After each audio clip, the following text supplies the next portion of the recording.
Gemini, alamin natin ang ganap sa inyo sa buwan ng October. Ito ay 1 month reading. General reading po tayo. Kung hindi kayo ang tinutukoy, maaaring ibang Gemini ang tinutukoy sa reading na ito. Basta na natin. Ganap sa mga Gemini sa buwan ng October.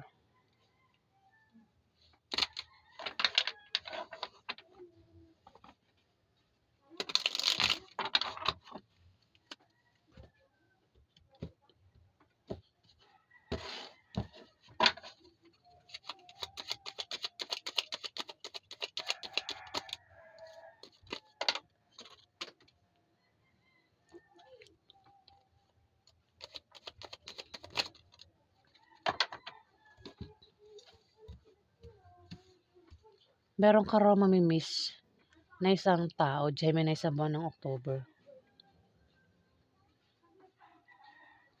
Isang taong pwedeng wala na sa mundong ito. O isang taong nakaaway mo at naghiwalay kayo nito. Ang taong ito ay close mo dati. Ngayon, nagkahiwalay kayo kasi nagkaroon ng away sa inyo. Pwede yan ay member ng pamilya mo, kamag-anak mo, kaibigan mo, katrabaho mo, kasama sa negosyo. Pwede rin naman yan ay asawa mo mismo, Gemini. Pwedeng ma-miss mo sa buwan ng October ang taong ito. Kung mga maring ang taong ito ay wala na nga sa mundong ito, wala na sa earth. Pero kung ito'y buhay pa, maaaring magkaroon ng pagbabati sa inyo sa buwan ng October. Kung sino naman ito nakaaway mo, Gemini. Ayan, magbabati daw kayo sa buwan ng October. Three of Swords, may tao na nakit sa'yo dito. Maaaring siya yung nanakit sa'yo. Kasi naman itong, pwede nag-away kayo at nagkahiwalay. Kasi maaaring ang isa sa yung dalawa ay nakapagsalita ng masakit na salita. At hindi ka pa rin makamove on sa kanya kung nangyari na. Pwede rin naman na sa buwan ng October, kung hindi pa nangyayari, may pangyayari na may tao rito. Gemini, ang maaaring makaaway mo sa buwan ng October at hindi ka makaka-move on sa gagawin niya sa'yo na pananakit. Pwede rin naman na baka ikaw yan. Baka may tao kang masaktan sa buwan ng October at hindi siya makaka-move on sa gagawin mo sa kanya. Pwede rin naman na ito ay kabiguan sa mga plano mo o pangarap na hindi mo makuha-kuha, Gemini, sa buwan ng October.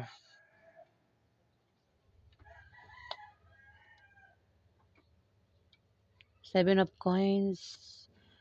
Kung ikaw ay may pinaghihirapan o pinagtatrabahuhan sa buwan ng October, maaaring makita mo na ang resulta o bunga niyan, Gemini. Makikita mo yung paglago. Kung yan ay tindahan, makikita mo na lumalago yung tindahan mo, marami bumibili. Kung ipon, invest, makikita mong dumadami yung ipon mo, yung invest mo. O kung ano pa yan na pinaghihirapan mo, pinagtatrabahuhan mo, makikita mo na raw ang resulta.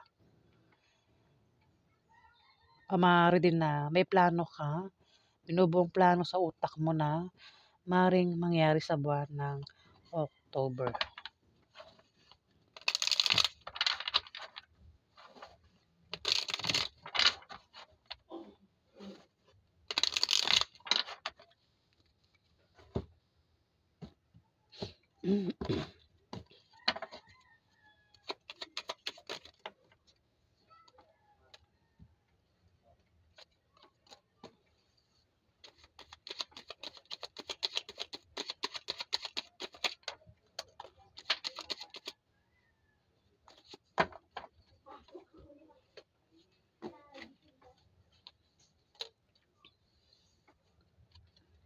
Justice. May mga na-experience ka na may mga tao nagtraidor sa'yo, nakagawa sa'yo na hindi maganda, kung naman yung pinagdaanan mo. may justice dito.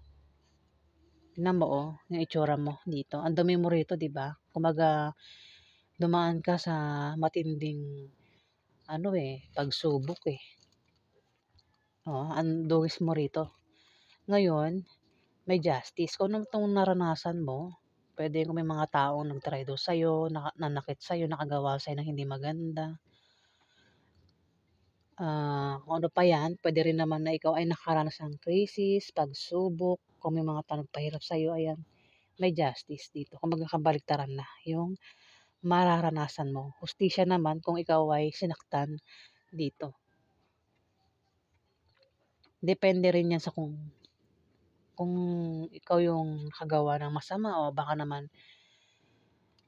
'di ba, kung ikaw yung gumawa ng masama, bad karma yung paparating sa'yo. Kung ikaw naman yung ginawa ng masama, good karma yung paparating sa'yo at bad karma paparating sa kanila. Justice ito sa kung ano man yung ginawa mo, sa kapwa mo, sa pamilya mo. Ayan, Gemini.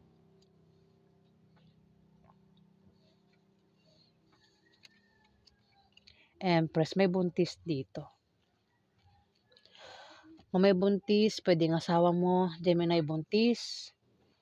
Kung babae kang Gemini, maaaring ikaw buntis. Maaaring malaman mo na buntis ka sa buwan ng October. Pwede rin naman, baka kung hindi ikaw yung buntis, hindi asawa mo buntis, pwede member ng pamilya mo buntis, basta may buntis dito. At maaaring mga anak sa buwan ng October. Ito ang buntis na ito. Pwede naman na buntis pa lang ito.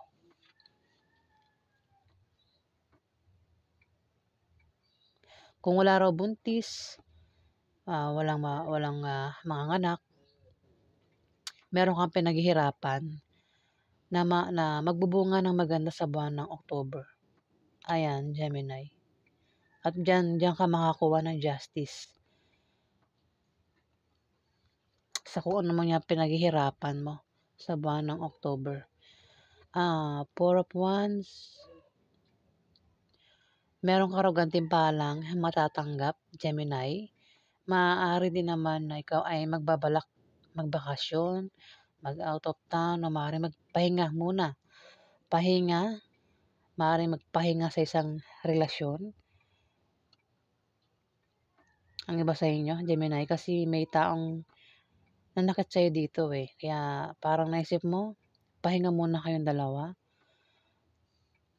Ayan, pwedeng umuwi ka, umalis ka sa poder niya, kung nasa poder ka niya, kung itong taong itong nanakit sa'yo. Pwedeng alisan mo muna kasi magpapahinga ka muna. Kailangan mo muna ng space sa inyong dalawa. Tumbabat kasi yung Three of Swords. Ibig sabihin, may taong nanakit sa'yo dito o mananakit sa'yo. Maaaring nag-aaway kayo ng taong ito, Gemini. Kaya naman dito parang naiisipan mo munang hiwalayan siya. Magpahinga muna sa relasyon yung dalawa. Ayan, o maaaring balak mo muna mag out of town ng iba sa inyo. Ayan, o magbakasyon. Maaari din naman na ito ay kabiguan, siguro may mga plano kayo na plano niyo magpakasal o plano niyo manligaw kung lalaki kang Gemini. Yung nga lang tumapat yung Three of Swords, kabiguan sa pinaplano niyo sa buwan ng October. Mukhang mabibigo kayo sa plano niyo.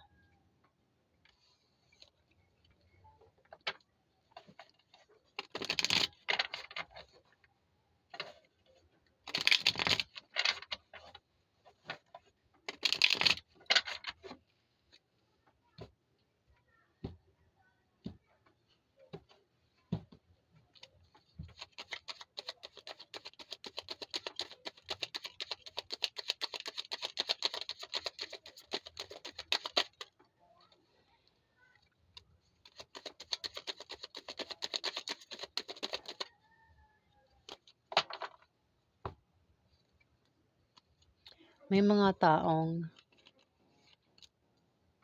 nag-traitor sa inyo o magta-traitor sa inyo sa buwan ng October. Mga taong pwedeng saktan kayo, pagtaksilan kayo. Puwedeng ang iba diyan ay kasama mo sa trabaho mo, sa negosyo mo, Gemini, o mismong kasama mo 'yan sa bahay niyo. Itong mga ito na puwedeng manakit sa'yo. Puwede rin 'yan ay mismong asawa mo, member ng pamilya mo, kamag-anak mo, Gemini, ang maaaring mag-traitor sa'yo, manakit sa'yo dito. Pinag-iingat ka rin sa mga matutulis na bagay. Ayan, sa buwan ng October. Maaari din na meron kang pagdadaan ng krisis o pagsubok. Pero kung ano man itong darating sa'yo na pagsubok, problema, may mga taong hindi lang isa yung mananakit sa'yo, kundi 10. Kabiguan din sa kung ano man yung plano mo. Pero, malalampasan mo rin daw yan. Makakalis ka rin daw dyan, Gemini.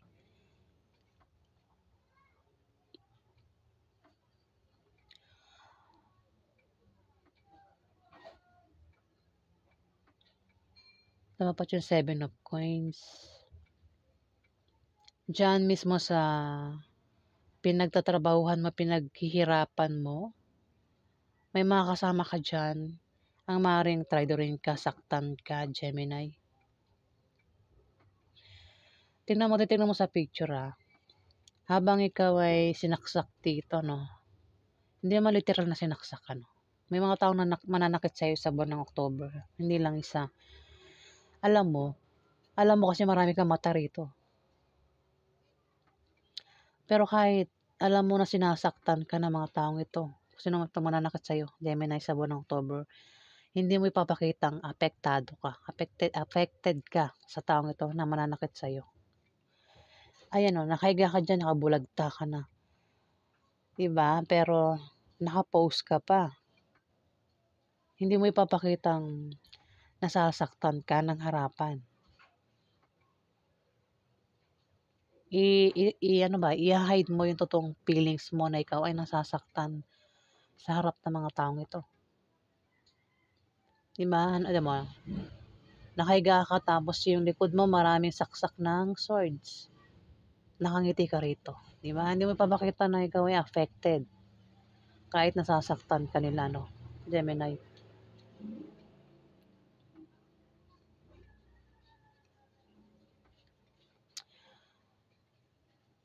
Kung ito naman ay patungkol sa pinaghihirapan mo,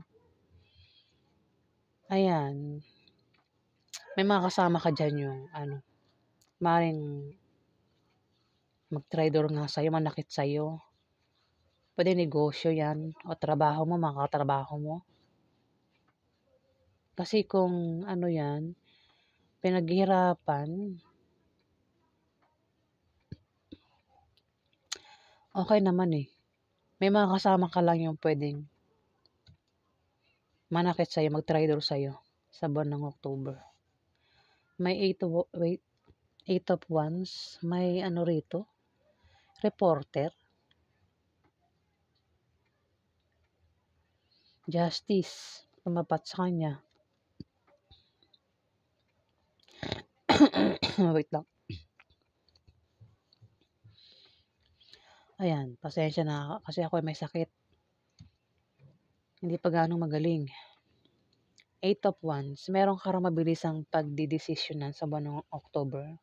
Kung hindi ka yan, may tao ang biglang magdidesisyon sa paligid mo. Pwede rin naman na may maantalang pangyayari. O kaya may mga grupo ng mga tao mag-aaway-away sa buwan ng October, Gemini. Meron ka ba mga grupo dyan na sinasalihan? Pwede mag-away-away kayo sa buwan ng October, pwede nangyari na.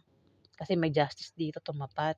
Ayan, kung nangyari na, kung may mga taong nag-traitor sa'yo, nakagawa sila hindi maganda, may grupo ka bang maaaring nag-traitor sa'yo o magta-traitor sa'yo sa buwan ng October? Yan, makakamit mo yung hustisya, justice, karma sa mga taong nag-traitor sa'yo, sinaktan ka,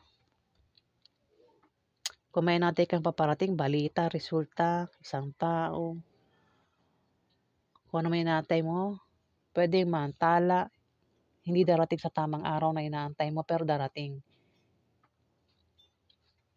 O, meron kang mabilisang pagdidesisyonan. Kung hindi man ikaw yan, may tao sa paligid mo biglang magdidesisyon. Pwede rin naman na ito ay reporter, baka iba sa inyo ay reporter, Gemini. Kung hindi man ikaw yan, may reporter ang paparating, ano? Baka iba sa inyo ay sikat. Baka interviewin kayo ng isang reporter sa buwan ng October. Kasi may paparating ditong balita o isang reporter at maaaring interviewin kayo. Kasi may mga grupo rito ng mga nag-aaway-away, di ba? Mag-aaway-away sa buwan ng October. Pwede nangyari na. At may reporter dito. Pwede rin naman talaga na kayo yan. Kayo, ikaw yung baka trabaho nyo, reporter. Ayan. O meron kayong ire-report sa buwan ng October.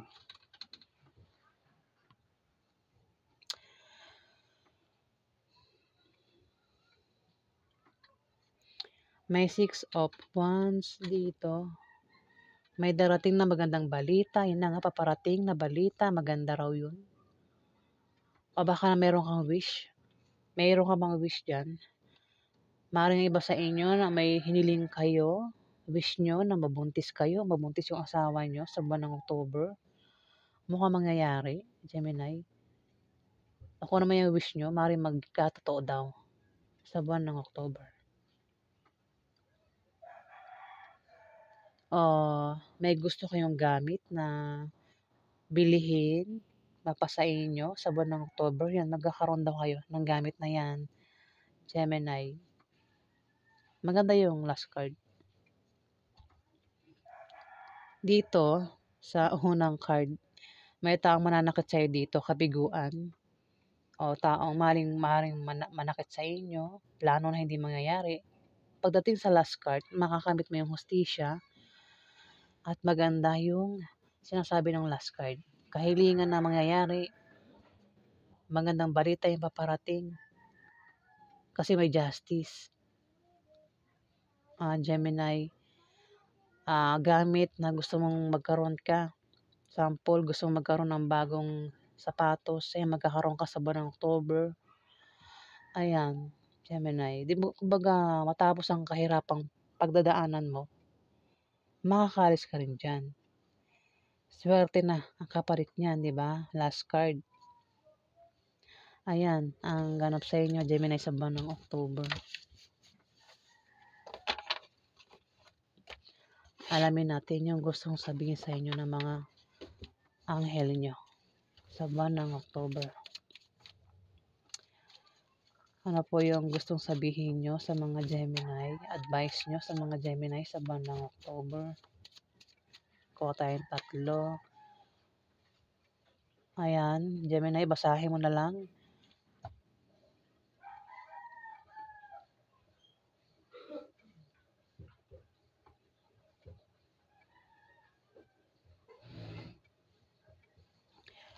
Kuha pa tayo ng 2. Ano pa yung advice sa inyo ng mga anghel nyo sa buwan ng October, mga Gemini? Sabi ni Archangel Labander, prepare for soul healing. Gemini, prepare for soul healing. Sabi pa niya, forgive and release everyone. Forgive and release everyone, Gemini. Papatayang isa.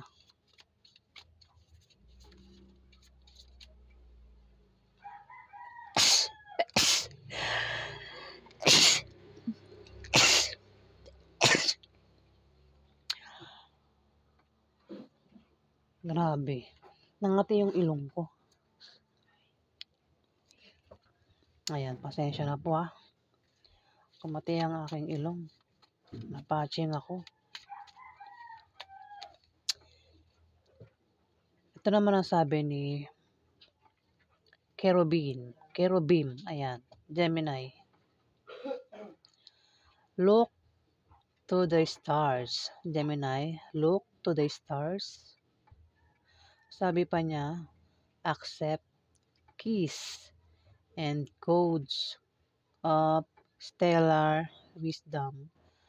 Accept keys and codes of stellar wisdom, Gemini. Ayan, si Kerubim.